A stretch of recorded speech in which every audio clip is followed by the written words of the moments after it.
Lord. హల్లెలూయా. దేవుని పరిశుద్ధమైన నామానికి స్తుతి కలుగును గాక. ఆమెన్. ఉదయకాలపు మన్నా అనే ఈ కార్యక్రమాన్ని చూస్తున్న మీ అందరికీ ప్రభు పేరిట ప్రత్యేకమైన వందనాలు తెలియచేస్తూ ఉన్నాను. ఎలా ఉన్నారండి? దేవుని మహా గొప్ప కృపలో మీరు మీ కుటుంబాలు క్షేమంగా ఉన్నాయని తలస్తూ మీకోసం ప్రతిదినం ప్రార్థన చేస్తున్నాము. దేవుడు మిమ్మల్ని బహుగా దీవించునుగాక. ఆమెన్. పరిశుద్ధ గ్రంథంలో నుంచి ఒక వాక్య భాగాన్ని మనం ధ్యానం చేసుకుందాం.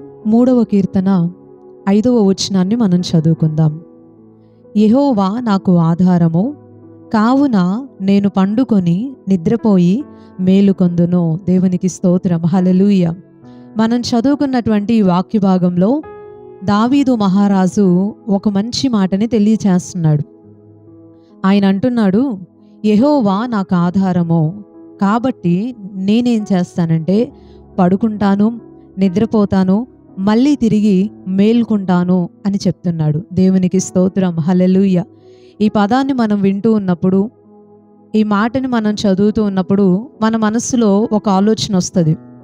ఏమని అంటే, సహజంగా మేం కూడా రోజంతా పని చేసుకొని సాయంత్రానికి చక్కగా ఒక ముద్ద భోజనం చేసి ఇంటికి వచ్చి పడుకుంటామమ్మా, నిద్రపోతాము, మళ్ళీ తిరిగి ఉదయకాలమే మేలుకొని యథావిధిగా మా పనులు చేసుకుంటాము. దీంట్లో ఆశ్చర్యపోవటానికి, ఆలోచించటానికి ఏముంది? దావీదు మహారాజు ఎందుకు ఈ మాటని అంత ప్రత్యేకంగా మెన్షన్ చేసి చెప్పాడు ఆయన కీర్తనలో అని అంటే, మనము ఆలోచించాల్సినటువంటి ఒక అమూల్యమైన విషయం ఇందులో దాగుంది. ఈ మాటని దావీదు చెప్పేటటువంటి సమయానికి అతని పరిస్థితి ఎలా ఉందో మనందరం కూడా తెలుసుకోవాలి. సహజంగా మనుషులుగా మనందరికీ అంతా బాగున్నప్పుడు, అన్నీ బాగున్నప్పుడు చక్కగా నిద్రపోతాం. కానీ ఒకానొక టైం ఉంటుంది, ఎవరైనా మనల్ని బాధ పెడితేనో, ఎవరైనా మనల్ని ఇబ్బంది పెడితేనో, ఎవరైనా ఏదైనా మనల్ని ఒక మాట అంటేనో, మనతో ఒక ఘర్షణ పెట్టుకుంటేనో మనకి ఆ విషయాన్ని బట్టి నిద్ర పట్టదు. ఆ బాధ మనసులో ఉన్నంతసేపు, ఆ వేదన మనల్ని వెంటాడుతూ ఉన్నంతసేపు మనకి నిద్ర అనేది రాదు. మంచం మీద అయితే పడుకుంటాం, కానీ ఎంతసేపు చూసినా నిద్ర పట్టదు. ఉదయాన్నే లేచి చెప్తాము, అస్సలు నిద్ర పట్టలేదండి రాత్రి, నాకు చాలా ఆలోచనలు వెంటాడుతూ ఉన్నాయి, ఎంత కాదనుకున్న బాధ మనసుకి కలుగుతుంది. అబ్బాయి విషయంలో ఇలా జరిగిందని, అమ్మాయి విషయంలో ఇలా జరిగిందని, ఈ సమస్య ఇలా వచ్చిందని, దీనికి పరిష్కారం ఏంటని చాలా రకాలైన ప్రశ్నలతో నేను అస్సలు నిద్రపోలేకపోయాను అని చెప్పేవాళ్ళు మనకి కోకొల్లలుగా కనబడుతూ ఉంటారు. అంటే అంతా బాగున్నప్పుడు నిద్రపోవటం అనేది అది సర్వసాధారణమైన విషయమే. కానీ ఈ వ్యక్తి ఈ మాటని చెప్పేటటువంటి ఈ పరిస్థితిలో ఆయన ఎలా ఉన్నాడు అనంటే, చాలా కష్టతరమైన పరిస్థితిలో ఉన్నాడు, చాలా బాధాకరమైన పరిస్థితిలో ఉన్నాడు. ఇంతకీ ఏం జరిగింది అంటే, తన సొంత కుమారుడైనటువంటి అబ్షాలోము అనేటటువంటి వ్యక్తి తన తండ్రి అయినటువంటి దావీదుని చంపడానికి, ఇబ్బంది పెట్టడానికి చూశాడు. కొడుకు తండ్రిని చంపుతున్నాడన్న విషయం ఆయన తెలుసుకొని అక్కడ నుంచి పారిపోయి ఒక స్థలంలో దాక్కొని వేదనతో, బాధతో ఉన్నటువంటి సమయంలో, తనని బాధ పెట్టేటటువంటి ప్రజలు అనేక మంది వెంటాడుతూ ఉన్నటువంటి సమయంలో, తనని దూషించేటటువంటి వారు, తృణీకరించేవారు, హేళనగా మాట్లాడేవాళ్ళు, తక్కువ చేసి మనస్సుని విరిచేటటువంటి వ్యక్తులు ఎక్కువగా ఉన్నటువంటి సమయంలో దావీదు పలుకుతున్నటువంటి మాట ఏంటి అంటే, నేను పండుకుంటాను, నిద్రపోతాను, మళ్ళీ తిరిగి మేల్కొంటాను అంటున్నాడు. దేవునికి స్తోత్రం. హల్లెలూయా. నిజానికి ఇదే పరిస్థితిలో మనం ఉన్నట్లయితే, మన పిల్లలే మనల్ని చంపటానికి పరిగెత్తుకుంటా మనల్ని వెంటాడుతూ ఉన్నారనుకోండి, మనం ఇంట్లో నుంచి పారిపోయి అక్కడ ఇక్కడ తలదాచుకోవాల్సిన పరిస్థితులు వస్తే మనకి సుఖంగా ఎప్పుడు యథావిధిగా ఎలా నిద్ర పట్టిద్దో అలాంటి పరిస్థితుల్లో కలుగుతుందా అండి? అస్సలు నిద్ర రాదు. ఏడుస్తాం, బాధపడతాం, కృంగిపోతాం, వేదన చెందుతాం. సొంత కొడుకే ఇలా చేస్తున్నాడే, నా గర్భాన పుట్టినటువంటి వ్యక్తి, నేను కన్నటువంటి వ్యక్తే ఇలా చేస్తున్నాడే అని మనం ఎంతో వేదన చెందుతాం, ఎంతో బాధపడిపోతాం. ఎవరితో చెప్పుకోలేక, చెప్పుకుంటే నా కుటుంబ పరువే పోతుందేమో, నాకే ఇబ్బంది కలుగుతుందేమో, నలుగురు ముందు నేను అవమానాలు పాలైపోయాను అని చెప్పి మనస్సులో దాచుకోలేక, బయటికి చెప్పుకోలేక, అంతరంగంలో జరిగే పోరాటాలతో అల్లాడిపోతూ, ఆలోచనలతో యుద్ధం చేస్తూ నిద్ర పట్టక అల్లాడిపోతూ ఉంటారు. ఈ రోజుల్లో చాలామందిని మనం గమనిస్తే ఇలాంటి పరిస్థితుల్లోనే చాలామంది ఉన్నారు. కుటుంబాల్లో నెమ్మది లేదు, భార్యాభర్తల మధ్య సమాధానం లేదు, తల్లిదండ్రులు పిల్లల మధ్య ఐక్యత లేదు, బంధుమిత్రులు రక్త సంబంధుల మధ్య ప్రేమలు లేవు. అన్నీ చల్లారిపోతూ వస్తున్నాయి.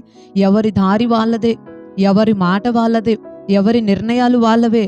ఒకవేళ వాళ్ళ నిర్ణయాలకి తల్లిదండ్రులు ఏమన్నా అడ్డంగా వచ్చారు అంటే, ఒక మాట వ్యతిరేకంగా మాట్లాడారంటే, ఈరోజు తట్టుకొని స్వీకరించేటటువంటి మనస్సులు అనేవి పిల్లలకు అస్సలు ఉండట్లేదు. చాలా కష్టమైపోతుంది. వాళ్ళు రైట్ చెప్పినా రాంగ్ చెప్పినా వాళ్ళు తీసుకున్న నిర్ణయానికి తల్లిదండ్రులు అంగీకరించి తీరాల్సిందే. సరైన త్రోవలో నడిపించడానికి ఒక గద్దింపో, లేకపోతే ఒక తిట్టటమో, లేకపోతే ఒక దెబ్బ వేయటమో ఏదన్నా చేస్తే తొందరపడిపోయి మా అమ్మ నన్ను కొట్టింది, మా నాన్న నన్ను నెట్టాడు, తిట్టాడు అనుకుంటూ చాలామంది పిల్లలు తల్లిదండ్రులను బట్టి ఆ చిన్న చిన్న వాటిని కూడా తట్టుకోలేక వెళ్ళిపోయి తొందరపాటు నిర్ణయాలు తీసుకుంటూ తల్లిదండ్రులకి జీవితం అంతా దుఃఖాలను మిగిలిచ్చే వాళ్ళు చాలామంది ఉన్నారు. ఈరోజు దేవుని మాటలు వింటున్న ప్రియ సహోదరి సహోదరుడా, ఇక్కడ ఆగి నేను ఒక మాటని మీకు తెలియచేయాలనుకుంటున్నాను. జన్మనిచ్చినటువంటి తల్లిదండ్రులకి మనము ముసలి వాళ్ళమైనా సరే, మనము ఎంత ఎదిగి ఎంత సంపాదించే వ్యక్తులమైనా సరే, వాళ్ళకి మనం పిల్లలతోనే సమానం. కాబట్టి ఎప్పటికీ కూడా ఎంత వయసు వచ్చినా కూడా, మనకి ఎంత తెలివి ఉన్నా కూడా, మనం ఎంత చదువుకున్న వాళ్ళమైనా కూడా, మనకి ఎంత జ్ఞానం ఉన్నా సరే, ఎన్ని టాలెంట్స్ ఉన్నా సరే, మొత్తాన్ని పక్కన పెట్టి మన తల్లిదండ్రులు ఎలాంటి వారైనా సరే వాళ్ళ మాటకి విధేయత చూపటం అనేది దేవుని వాక్యం మనకి తెలియచేస్తున్నటువంటి అమూల్యమైన విషయం. అలా విన్న వాళ్ళకే ఆశీర్వాదాలు అనేవి ఉంటాయి. వాళ్ళు దీర్ఘాయుష్మంతులుగా ఉంటారని, వారి భవిష్యత్తులు దీవెనకరంగా ఉంటాయని, లేకపోతే ఇబ్బందికరమైన పరిస్థితుల్ని చవి చూస్తారు అని బైబిల్ గ్రంథం మనకి చాలా స్పష్టంగా తెలియచేస్తుంది. అబ్షాలోము తన తండ్రిని చంపాలి అని ఎంతో ప్రయత్నం చేసి వెంటాడి చాలా ఇబ్బంది పెట్టాడు. కానీ దేవుడు మంచివాడు. దేవునికి స్తోత్రం, హల్లెలూయా. తన బిడ్డల్ని ఎలా కాపాడుకోవాలో దేవుడికి బాగా తెలుసు. ఆ విషయం దావీదుకి తెలుసు. నా దేవుడు నన్ను రాజు అయ్యేటటువంటి సమయంలో ఎన్నో శ్రమలు ఇబ్బందులు కలుగుతూ నేను అరణ్యాలలో గుహల్లో పారిపోయి ఉండాల్సిన పరిస్థితుల్లో కూడా నన్ను దేవుడు ఆదుకున్నాడు, నాకు సహాయం చేశాడు. ఎన్నో విపత్తుల నుంచి దేవుడు నన్ను కాపాడాడు. నాకు కేడెంగా కవచంగా ఉండి నన్ను కాపాడుతూ నడిపించుకుంటూ తీసుకొచ్చి మళ్ళీ రాజుగా కూర్చోబెట్టాడు.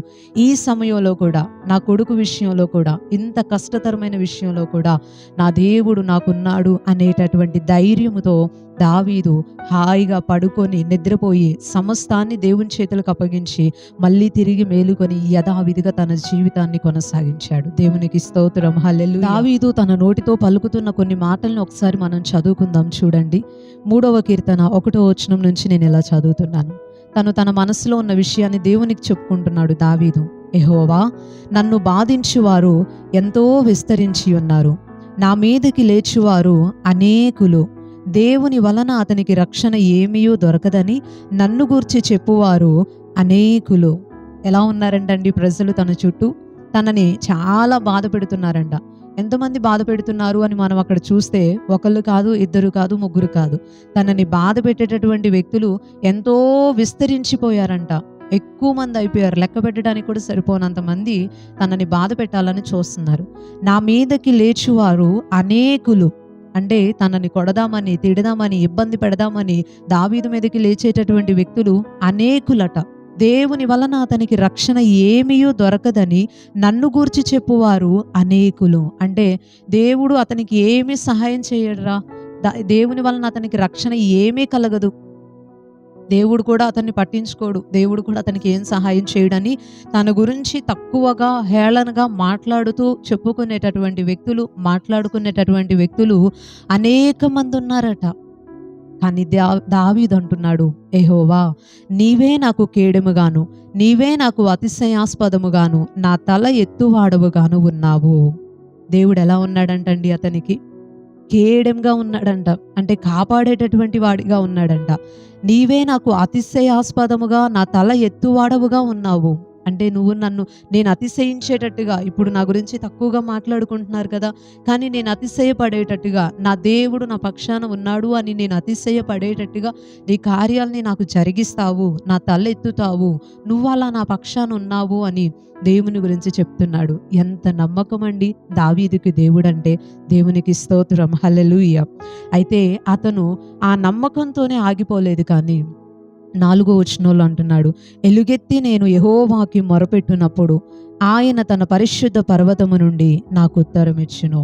యెహోవా నాకు ఆధారము కావున నేను పండుకొని నిద్రపోయి మేలుకొందును. దేవునికి స్తోత్రం, హల్లెలూయా. ఇప్పుడు చెప్పండి, ఇలాంటి మాటలన్నీ మనం చదువుతూ ఉంటే ఇలాంటి క్లిష్ట పరిస్థితుల్లో, ఒత్తిడి సమయాలలో అసలు నిద్ర పట్టిద్దా? కానీ దావీదు హాయిగా పడుకున్నాడు.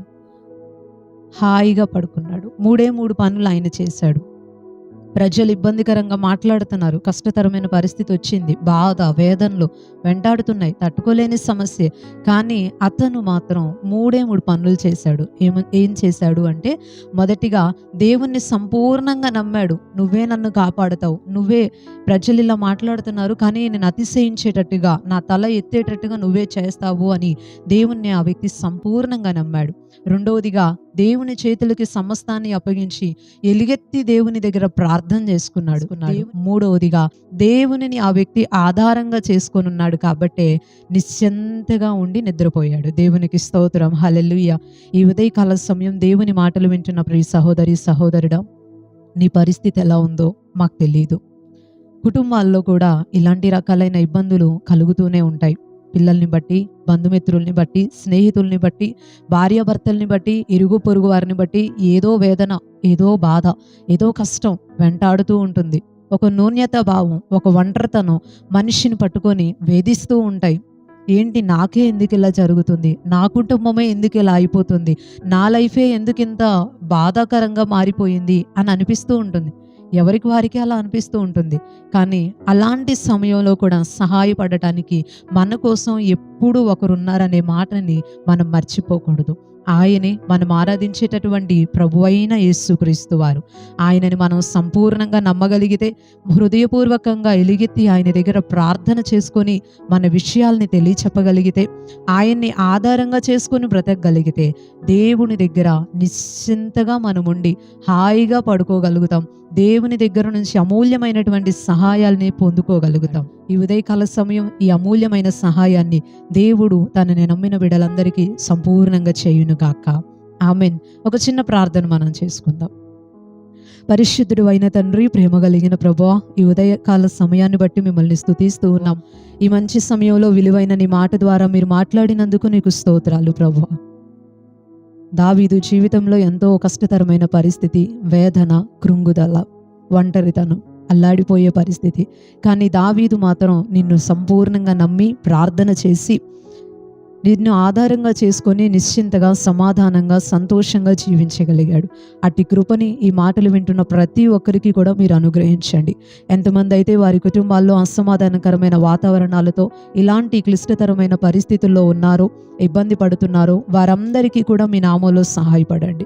కృప చూపించమని కోరుతూ ఉన్నాం. నీ ద్వారా కలిగే సంతోషం, సమాధానం, ఐక్యత, ప్రేమలు ప్రతి ఒక్కరి జీవితాలలో, వారి కుటుంబాలలో నిండారులుగా ఉండును గాక అని ప్రార్థిస్తూ ఉన్నాం. ఈ ఉదయకాల సమయం ఎంతమంది అయితే పనులకు వెళ్తున్నారో వారందరికీ కూడా మీరు తోడుగా ఉండండి. క్షేమము దయచేయండి, ఆరోగ్యాలు దయచేయండి. స్కూల్స్కి, కాలేజెస్కి వెళ్తున్నటువంటి ప్రతి ఒక్కరికి నీ సన్నిధిని తోడుగా ఉంచండి.